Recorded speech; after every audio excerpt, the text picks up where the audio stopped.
मुंबई गोवा हायवेवर पुन्हा एकदा हिट अँड रनची घटना घडली असून वडखळ डोलवी ब्रिज जवळ सकाळच्या सुमारास पेणमधील एका महिला दुचाकीस्वाराचा दुर्दैवी अंत झालाय। ही दुर्घटना 27 सप्टेंबर रोजी सकाळी 7:30च्या सुमारास घडली।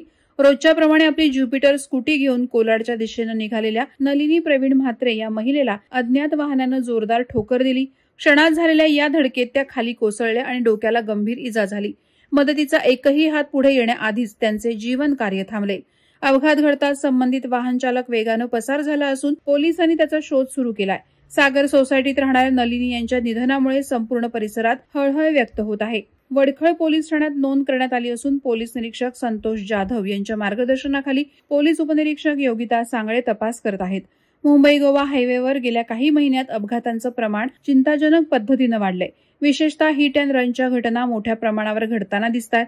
अपघातानंतर आरोपी वाहन चालक तात्काळ घटनास्थळ सोडून जातात, ज्यामुळे पीडितांना तातडीने मदत मिळत नाही आणि जीव धोक्यात येत आहेत। यावर कायमस्वरूपी उपाययोजना करण्याची मागणी स्थानिकांमार्फत होत आहे। वादळवारा लाईव्हसाठी किरण बांधणकर, पेण। नवी मुंबई व रायगड जिल्ह्यातील ताज्या बातम्या आणि घडामोडींसाठी सबस्क्राईब करा वादळवारा लाईव्ह चॅनल आणि दाबा बेल आयकॉन।